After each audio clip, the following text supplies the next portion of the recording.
in the room, and let's get hyped because today this worship is going to be amazing. I hope you guys really enjoy and take care. Good morning, everyone. It's great to have you here this morning. We're going to lift our voices to the King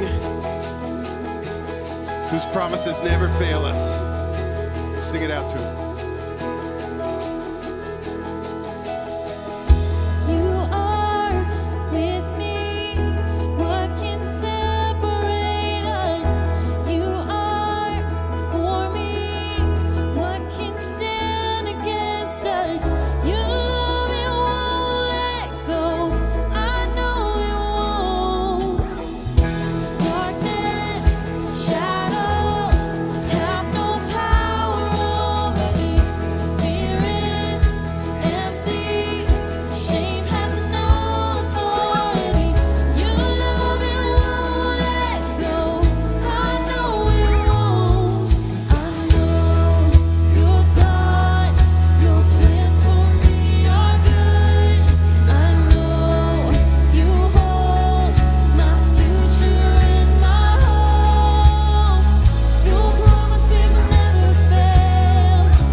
have a God that wants to bless us.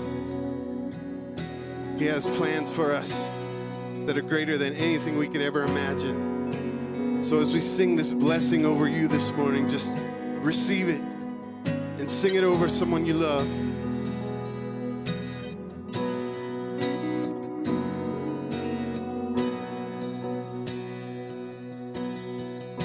The Lord bless you and keep you. Make his face shine upon, be gracious to you. The Lord turn his face toward you and bring you peace.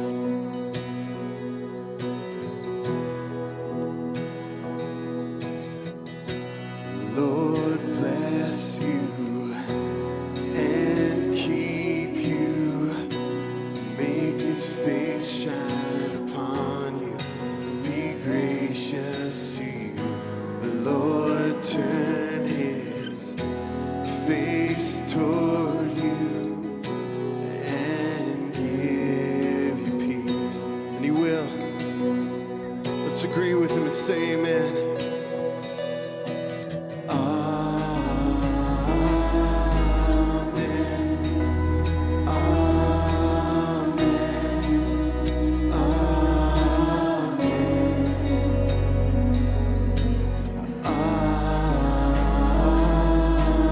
Amen.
God, we come to you this morning with just grateful hearts.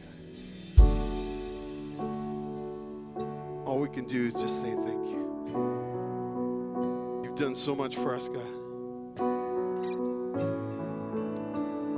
We're thankful.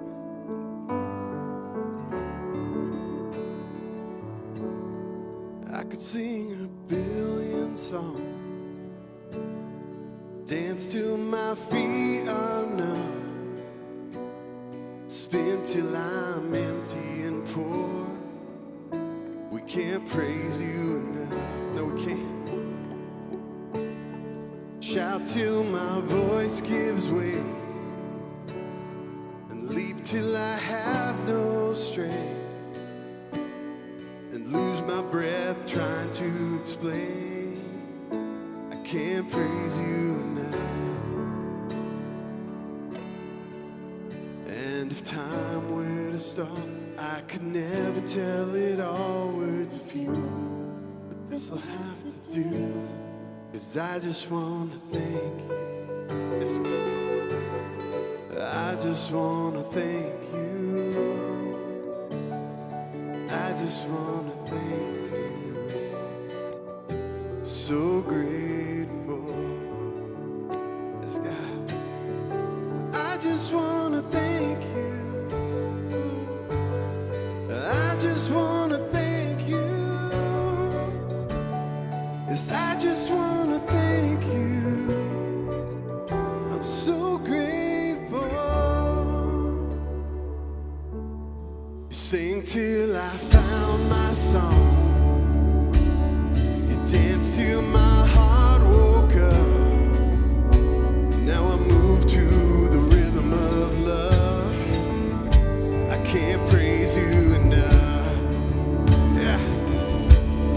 You wept till I found my strength. You lost your voice dying to save me. Now I'll never go back to that grave. I can't praise you enough. And if time were to stop, I could never tell it all words of you. So this'll have to do. Sing it out. I just wanna thank you. Yes, God. I just wanna thank you. Oh, I just wanna thank you.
We just want to thank you.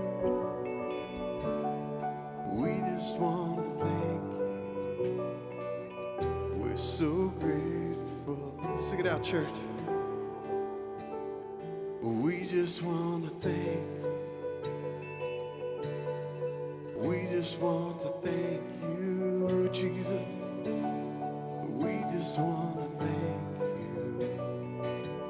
We're so grateful. Yes, God, thank you.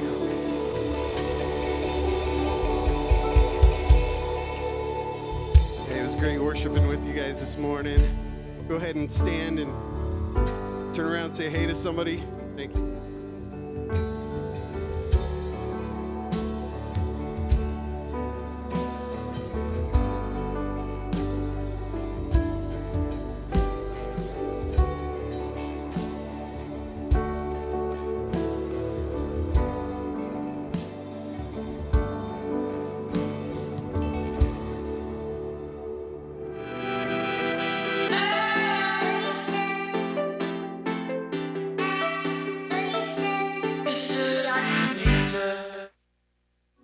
One of our favorite things at Peak City is when you show up for the first time.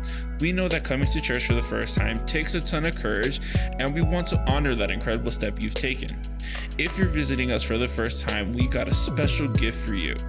Stop by the info bar on your way out today and let us know it's your first time. We would love to meet you and answer any questions you have about Peak City. See you at the info bar. What's up, Peak City family? Hope you're doing well. Hate that I can't be with you today, but excited for what you're going to receive being part of this service today. Look forward to seeing you back when I'm there next weekend. If you're new, man, welcome to the family. I would love the chance to get to meet you next Sunday. My name's Petey. I'm the lead pastor here, and we're so thrilled to have you with us today. I'm currently sitting in the parking lot of our brand new building over at 1710 Dublin Boulevard, checking in on the renovations. Spend some time praying, just thanking God for all he's doing, thanking him for providing this for us, and spend some time praying for you all, praying for all that God is leading us through right now. And if you missed it, last week we announced our new timeline for getting into this facility. So if you missed it, our new timeline is just a slight adjustment from what it was. Our last Sunday in our current facility at Tiffany Square is going to be Sunday, April 4th, Easter Sunday. All right, it's going to be a big day. We're going to celebrate it big, and that day will be our last day of services in our current facility. The next Sunday, April 11th, we're going to be here at 1710 Dublin Boulevard having a big parking lot party and a sneak peek opportunity for you to see the building for yourself. Great chance to invite a ton of people. We're going to have fun. We're going to have food. It's going to be a family-friendly event. It's going to be awesome. Then the next Sunday, April 18th, we are going to have the grand opening of our new building here at 1710 Dublin Boulevard, and I cannot wait. It's going to be a great, great, great day. Cannot wait to show you all this place. I want to remind you to just continue giving. As a church right now in this season, as we wrap up these renovations, we need to keep giving big in response to all God has done for us and all he is going to continue to do through our church. These renovations are awesome, but they're not free. And so we all collectively together need to leverage everything we have in service of a vision and a mission that's greater than any of us. I'm telling you, what God is going to do through this building is greater than any of us could ever ask for or imagine. So let's keep giving big. If you want to give financially, you can set that up at peakcityco.com/give. For those of you that are already giving, I want to say thank you. Thank you for making this possible. Let's keep rolling together and seeing what God can do through us. Today, you are going to hear an incredible message from our executive pastor, Derek Purvis. And Derek is one of my absolute favorite people in the world. We are so fortunate, so blessed to have him and his family, his awesome wife, Angie. They're awesome kids. We're a better church because they're here. And I can't wait for him to talk to you about what is one of the most important aspects of our entire church, and certainly one of the most critical components of rebuilding our faith community post-pandemic, post-COVID. And so I can't wait for you to hear that message. So buckle up, lean in, and man, let's put our hands together and just give Derek a warm Peak City family welcome to the stage today. Go ahead, man. Shout him down. Let's go. Y'all are too kind. You really are. Hey, here's what I'm going to do. Every Sunday we do this dance, all right? We put on this little charade. Petey or somebody says, how you doing? And you go, hey. And then he goes, come on. And you go, yeah. Get really big the second time. I'm not going to give you two chances, all right? You got one chance here, all right? How you doing this morning? Yeah, that's right.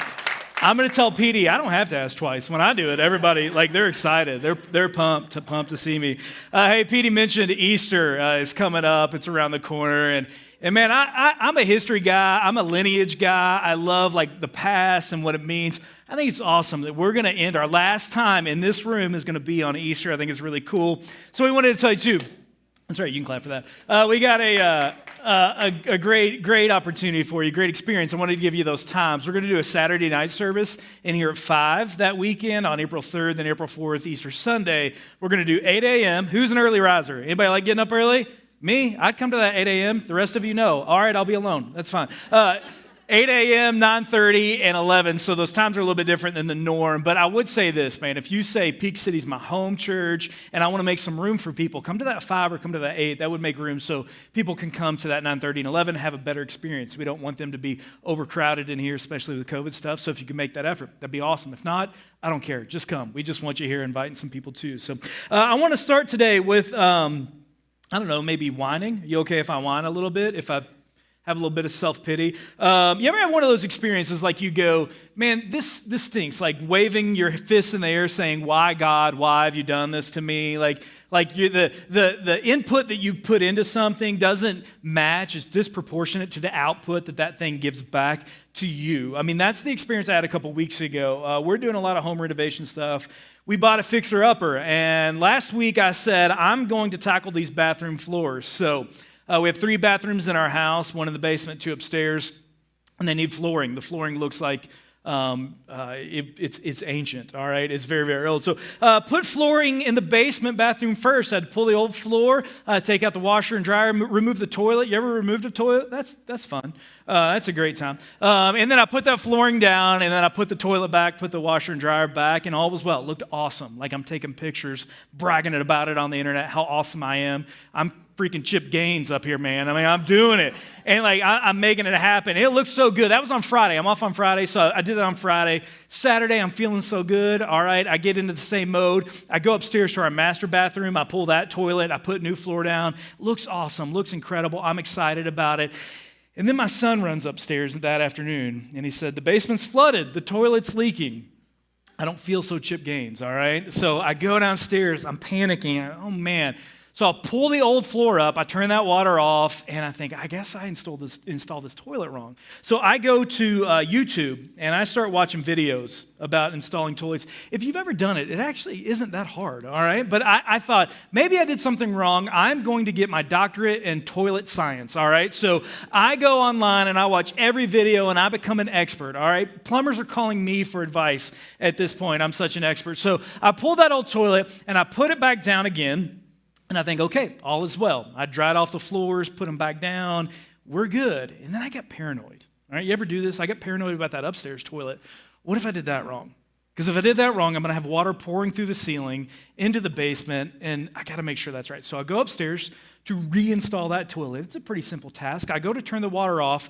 No kidding, the valve breaks off in my hand and starts spraying water all over me.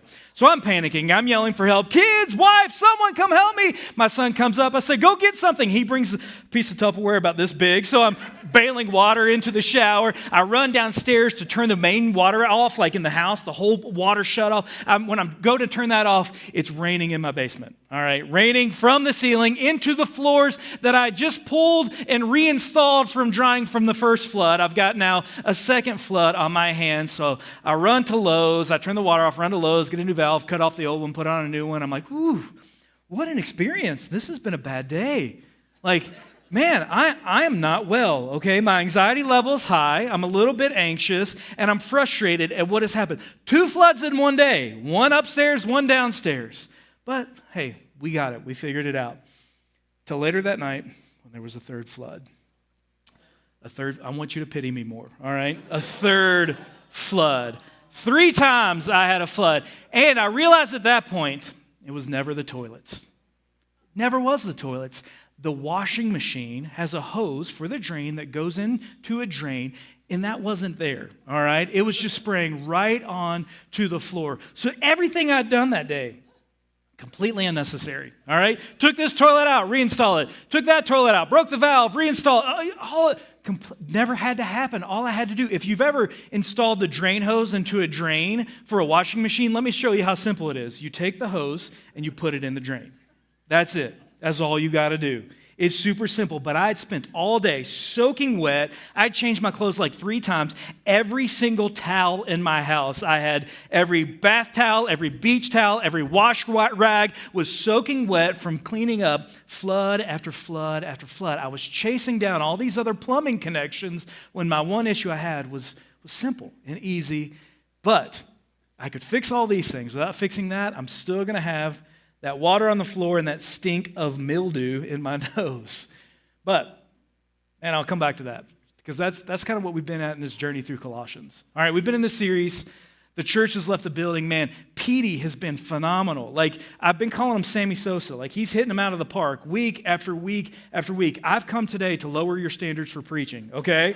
That's why I'm here. But it's been a phenomenal message through a phenomenal book. I mean, it's been so great. First week we started, we came back in first in-person gathering, and we're saying, God wants more for you. He's got a far more kind of life mapped out for you. What you think is your life, he's going, no, let's go get this. Let's live bigger and better and have a greater impact. God has big dreams for you. And he talks about don't get took. You know, I love Petey's phrasing, don't get took. Like, that stuck with me. Petey talks that way. You know, he refers to himself as ya boy, all right? Ya boy Petey said, don't get took. And I love it.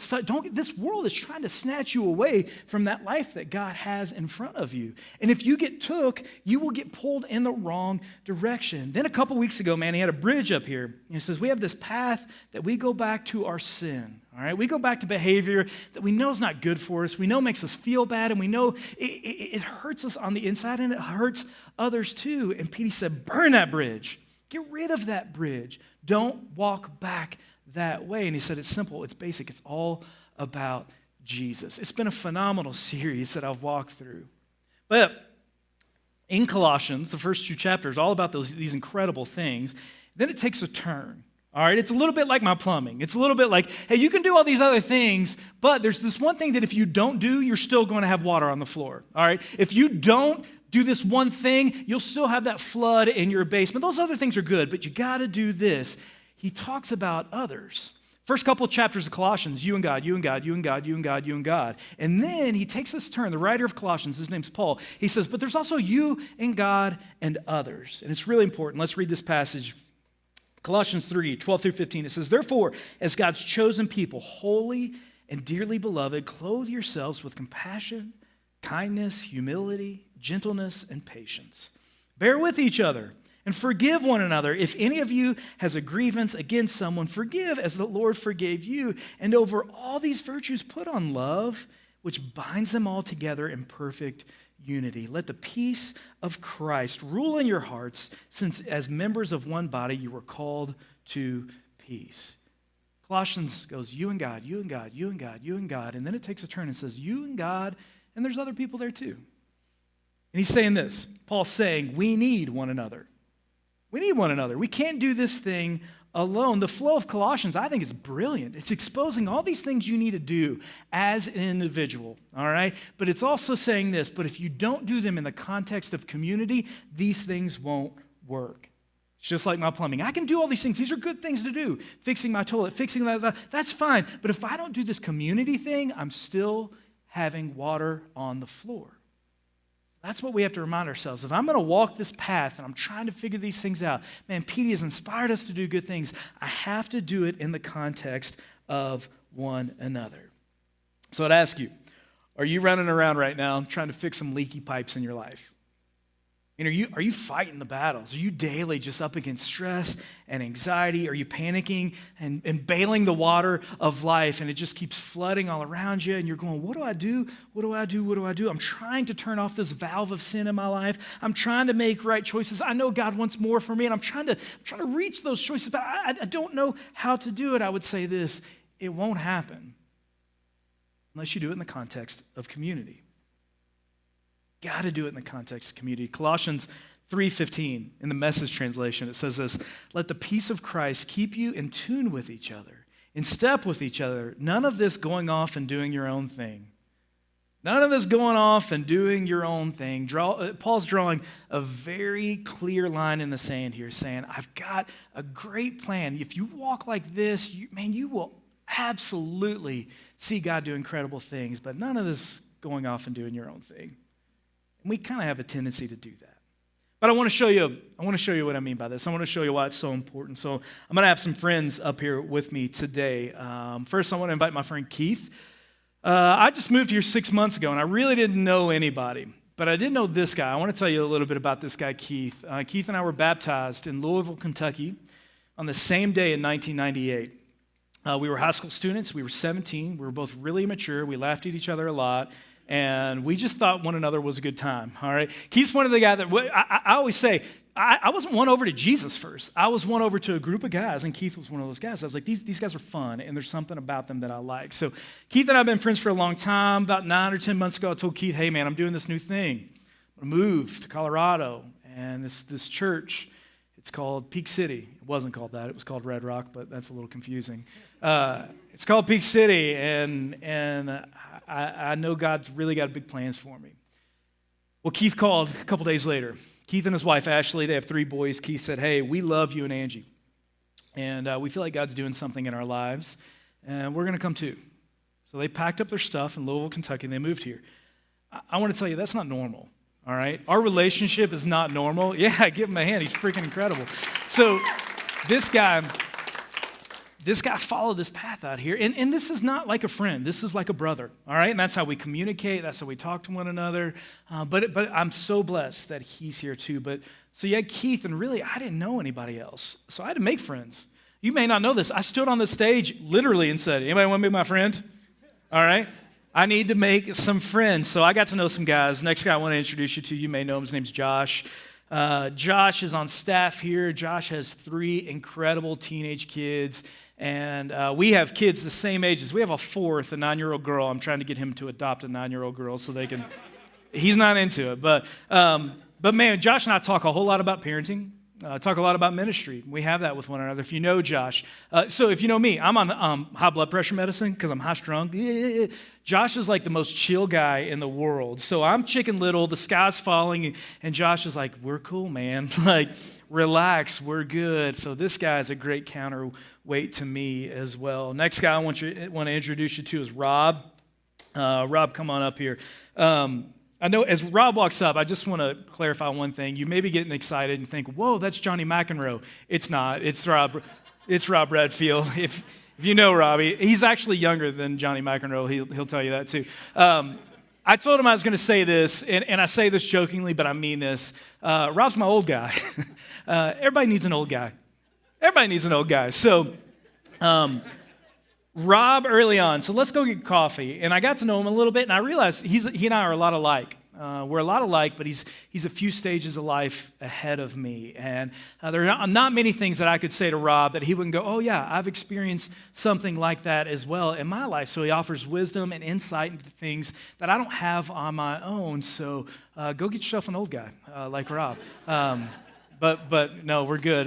Next guy I want to introduce you to is Clay. Clay was a funny one because Clay, I said, hey, I don't know that I can give you the option to be my friend. I need you to be my friend. Clay I met early on, and Clay is an artist.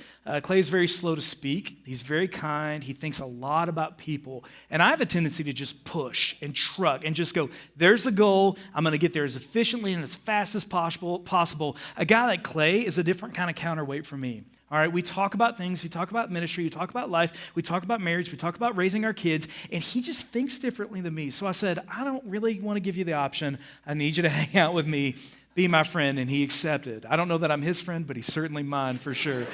Last guy coming up here is Keith, another Keith that I met. Here's what I love about Keith. Keith kind of rediscovered Jesus about a year ago. And man, he's on fire. He's passionate. And whether it's Jesus or anything else in his life, Keith doesn't dip his toe in water. Keith cannonballs into everything that he does. he's hardcore and he's passionate. And I can let like the even, chill, like kind of thing, I can lose my passion. And I have this other Keith over here. We've been in love with Jesus for decades, and a guy that's newly fallen in love and pursuing Jesus, man, it's so good for me. It's so good for me. Now, there's other people out there. There's a lot of you even in this audience right now that I know and I love and I care about and I've gotten to know, but these are just my human props for today. So I want to show you guys what community does with these 5 guys up here right now, because it really means a lot and you need to put it in your life. First, let's start with this. Community gives us security. Guys, can you offer me some security?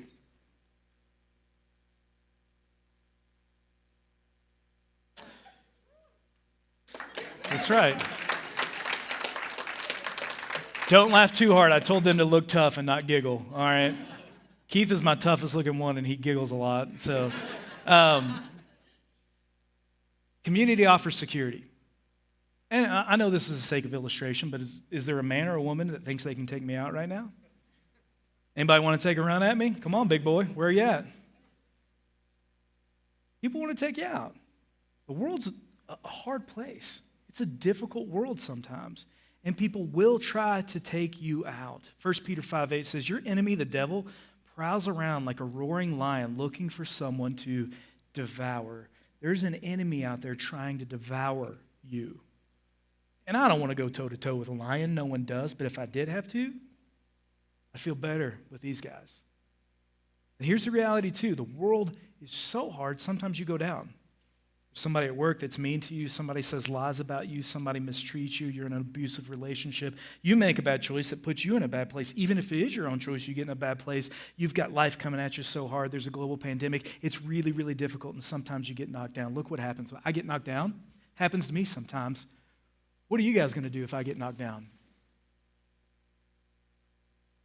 These guys pick me up. These guys can pick me up. So you need security of community. You need people around you, men and women around you that can pick you up, hold you up, lift you up. You need that protection. Ecclesiastes 4:10 says, if any one of them falls, one can help the other up. But pity the person who falls and has no one to help them up. I've got people to help me up. You need them too. Let's go past security. Community definitely offers security, but also community offers accountability. Guys, give me some accountability.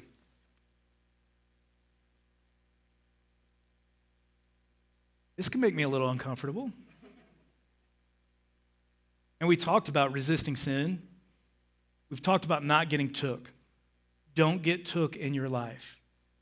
You need community around you to keep that from happening.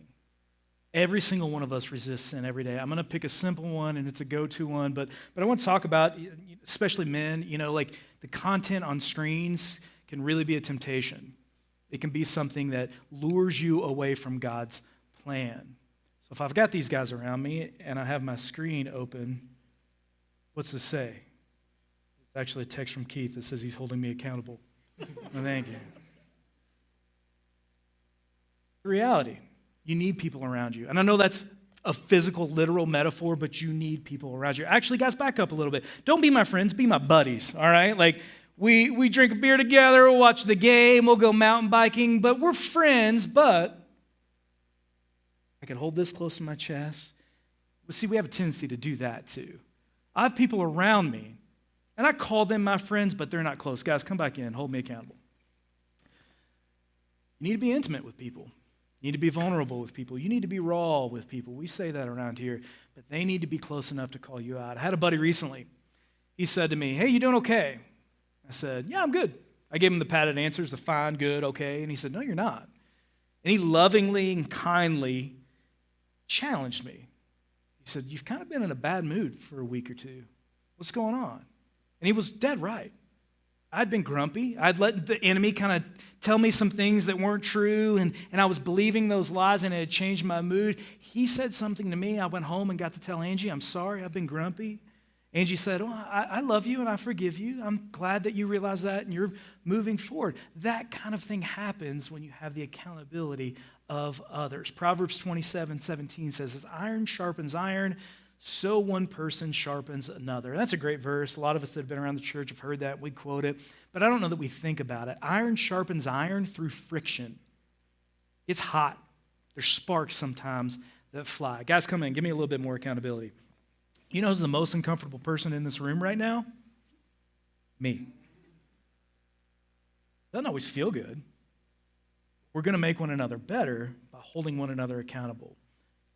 I'm going to burn that bridge to sin because I've got guys around me to keep me from crossing that bridge again.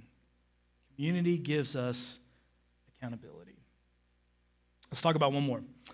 Flying V formation, guys. We're going Mighty Duck style here. Community makes us better. Just makes me better. You know, I love Petey's teaching. I always have. I've followed Petey for years. I don't know if you know, I've known him forever, and since he was like 16. And man, I just love him, and he can inspire the heck out of me. So a few weeks ago, he preached that far more message. God wants far more from you, and I was amped up. Like, I was excited. I was going, yes, let's go do this. I can't believe I get to be a part of Peak City, and we're going to go push back on the gates of hell, and we're going to expand God's kingdom. We're going to do incredible things, and I was so pumped up from that message. It's going, yeah, God, let's do it. Let's go get it. Colorado Springs, look out. Let's do something big. Let's change the world. Let's make things happen. Hey, is there a new episode of The Bachelor on tonight? Did you see that new show on TLC? Holy cow, that's really good. Man, I get really amped up. I can say, hey, God, you are doing incredible things in my life. I love what you're doing. I love how you're expanding my influence, and I get to volunteer. I get to serve. I get to tell people about Jesus. Whew. Raising teenagers is really hard. I need a break. See, I leave this building a lot on Sundays really inspired, really excited. And then I get home, and there's a couch that's really comfortable. I just end up sitting down. And I got great intentions to do great things, to let God work through me, but it's just really easy to end up right here in this position. Fellas, if I get lazy, if I get inspired, and end up sitting down on the job, what are you going to do? How are you going to help me? Oh, don't throw me off. I think they're saving up for the 5 o'clock. They're going to toss me off stage. Here's the reality. Community makes us better. And we can have great intentions to do great things. We really can. But we need some people behind us that push us forward. We get distracted. It's not always like we're trying to derail what God has in our minds. Sometimes it's just as simple as a TV show that we just end up doing nothing. This group, man, they make me better. They spur me on to something better. The writer of Hebrews chapter 10, 24, he says, let us consider how we may spur one another on toward love and good deeds. Spurs. It's another one of those. You hear it, you're like, yeah, let's spur one another on. You know what spurs are? Like a horse. I mean, a horse in its own right, on its own. Even a wild horse, majestic, beautiful, powerful. Doesn't have a lot of use. But you put somebody with spurs on, they break that horse, they train it how to pull a plow or pull a cart or take a rider across town on a journey. Yeah, spurs hurt, but man, they can actually motivate and move. So we have to spur one another on, push one another forward. If I become complacent, if I become apathetic, I've got 5 guys behind me that are pushing me on to something better. You need people in your life that push you on to something better as well. Community gives us security, gives us accountability. Community makes us better. Give my human props here a hand. Thank you, guys. Love you all.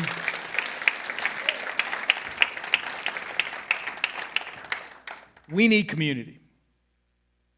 You need it. If you think you're going to clean up the mess of life and you don't have community, you will always have that stench of mildew in your nose because you got a flood you don't even know about. A flood you may be completely unaware of. And if you're saying, I know, I'm in, what do I do? What do I do? I'm ready, Derek. I want to take that step. Let's start here. Hebrews 10:24, I read 24. Let me read verse 25 as well. He says, let us consider how we may spur one another on toward love and good deeds. But then he says this, not giving up meeting together as some are in the habit of doing. Not giving up meeting together as some are in the habit of doing. Don't stop meeting. Don't stop connecting. But get this, we're all in the habit of doing it. This global pandemic has taken a toll on groups at Peak City. It's like, I don't know, are we even allowed to meet? Should we meet? What do we do? It's taken a hit on community. It's undercut our Sunday gatherings. I mean, we didn't even get to do this for the majority of last year as well. We're tired of Zoom meetings and FaceTime conversations. It's hard to be in community right now. I grew up in the 80s. Nancy Reagan taught me, say no to drugs, all right? Our children right now, the 2020s, we're saying, say no to community. I mean, we're not saying it literally, but it has become the side effect of this pandemic. But, let's go back to this book that's a couple thousand years old, Hebrews. He's like, hold on, let me do a little revisionist history here for you. He says, you think that it's the pandemic that's kept you from meeting, but hey, listen, we're all in the habit of isolating. It's just what we do. It's a great tool for the enemy. If the enemy can get you in Bible studies and following after Jesus and reading your Bible, these are all good things, but if he can keep you from community, well, guess what? This can lead to a flood over here too. Enemy knows if he isolates us, he will absolutely win in our lives. So let's stop blaming the pandemic, all right? I'm tired of blaming the pandemic. We can't get the steel for the thing. We can't get your burrito here on time. Like, all right, let's just quit blaming the pandemic and say we're going to push through. Gather. Come together. A couple easy things for you. One, come here. Don't miss a Sunday. All right? Average person comes to church 1.3 times a month. That's us. I mean, I'm here. I'm getting paid. But you.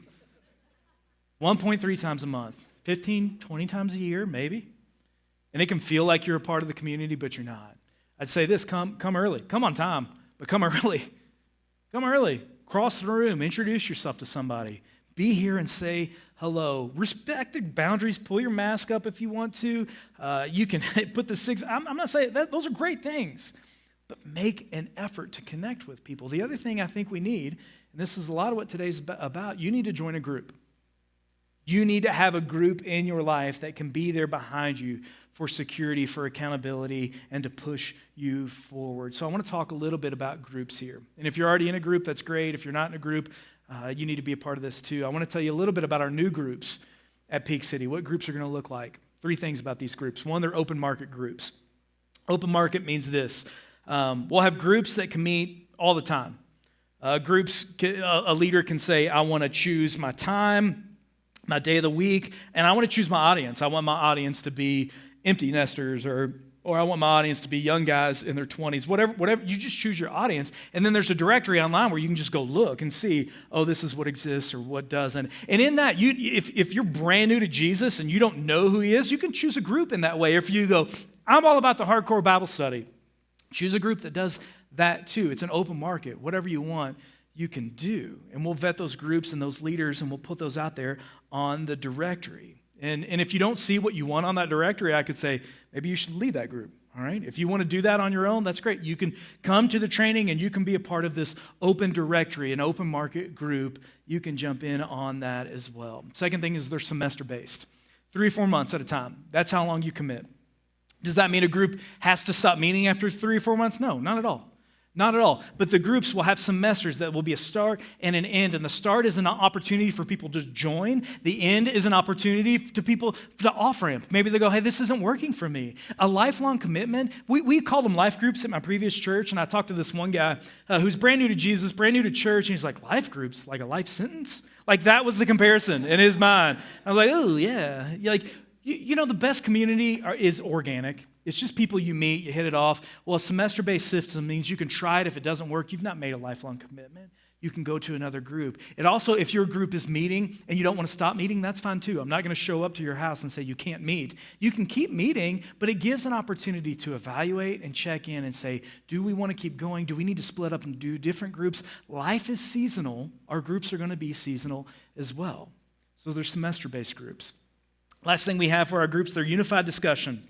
Super simple, super straightforward. We all come here every Sunday. We hear a phenomenal sermon when Petey's here. You're a decent one when I'm here, all right? But we're all going to unify around that message. We'll hear a message on Sunday. Whenever our group meets, we're going to ask 2 questions in that group time. What is God saying to you? You heard that message. What's God saying to you? Then what steps do you need to take? Or what are you going to do about it? Because that's what happens. I can hear a phenomenal sermon, and I can be inspired to do something, but I can forget about it by Wednesday or Thursday or Friday. But if I'm in a group, those guys are going to say, hey, well, this is what we talked about this week. What are you going to do? What steps are you going to take? Now, the conversation may look very different, and you may have some major Bible study, or you may have some affinity group, like if Angie and I are leading a group for teenage parents, that's great. Our conversation might look very different than my friend Rob, who's having maybe, like if he did a group of empty nesters, the conversation looks different, but we're unified around the content of the weekend, the sermon that we just heard, and we're going to push forward in that as well. So those 2 questions, straightforward. What's God saying to you, and what steps are you going to take?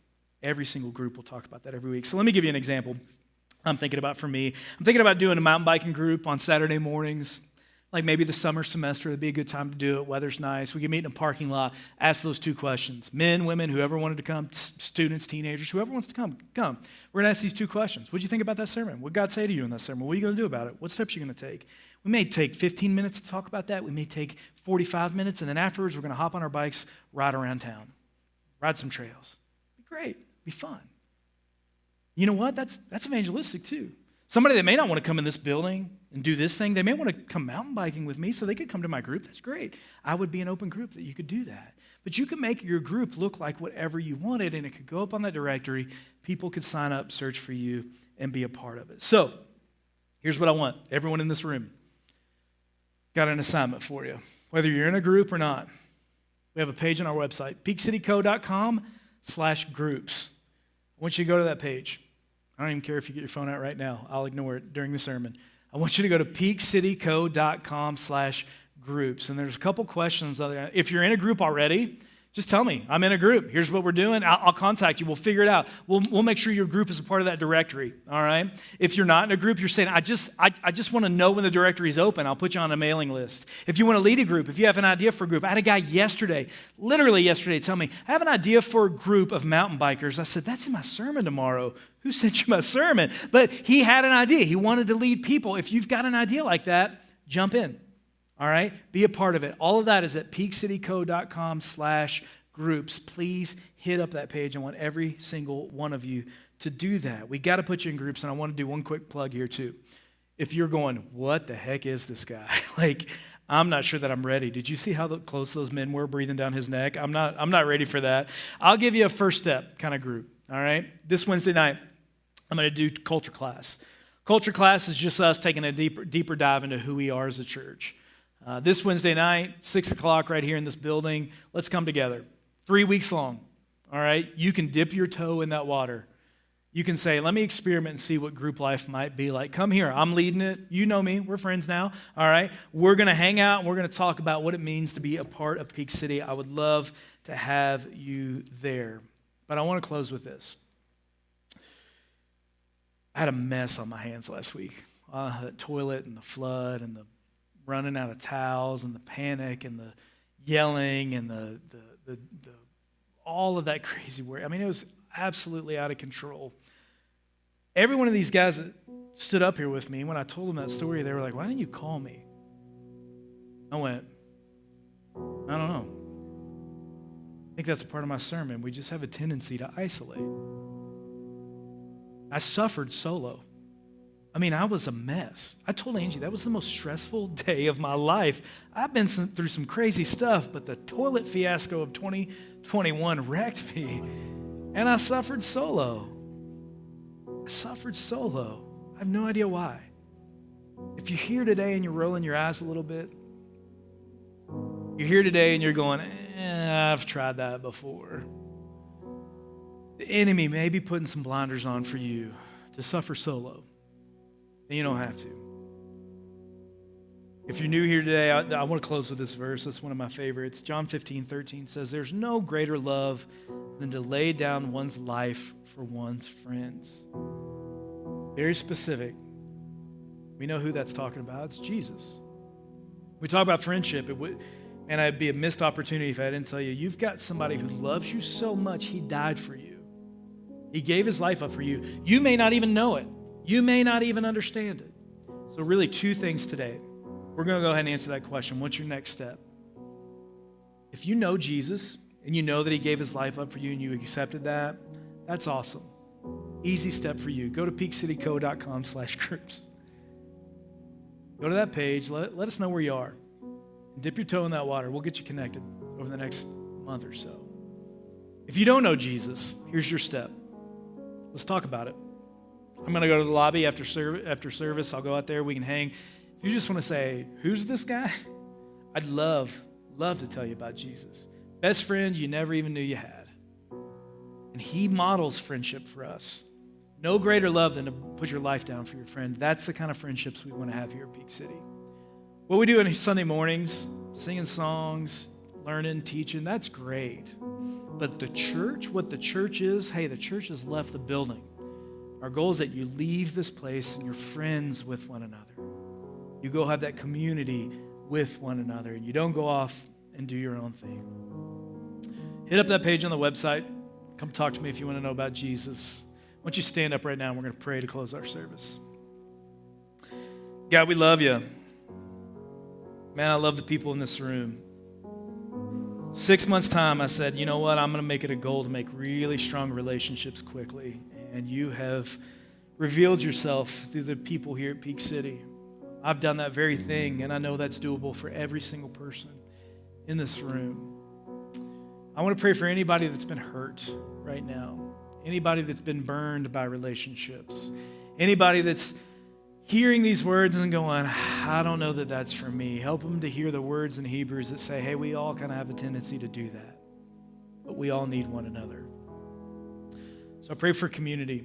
I pray for recovery from 2021 in our friendships and our relationships. Man, we just ask for Jesus to be the inspiration and the example for every single one of our relationships when we walk out of this room today. Thank you for dying for us. Thank you for loving us. Amen. All right, guys, that is all we have for you. Don't forget to go hit up that webpage. We love y'all. We'll see you next week. Amen. So I want to continue to invite you guys to reach out for your community. And I think one of the best ways that we can continue to reach out to our community is by sharing Easter Sunday. So Easter Sunday is going to be an amazing event, and we are so excited that you can actually invite other people, repost on your social media accounts, tag us, send an invite to somebody that you don't know, maybe a barista, maybe a friend, maybe a family member, maybe a friend of a friend, and invite them to our Easter service. It's going to be great. Now, just to wrap up with you guys, if you feel that you've given your life to Jesus today and you want to go to the next step, baptism is the way to do it. You can go to peakcityco.com/next steps, and you will see all the information on how to get baptized, or if you want to get connected to a community group, you will find out information there too. I hope you guys have a great day, and I can't wait to see you next week. Take care.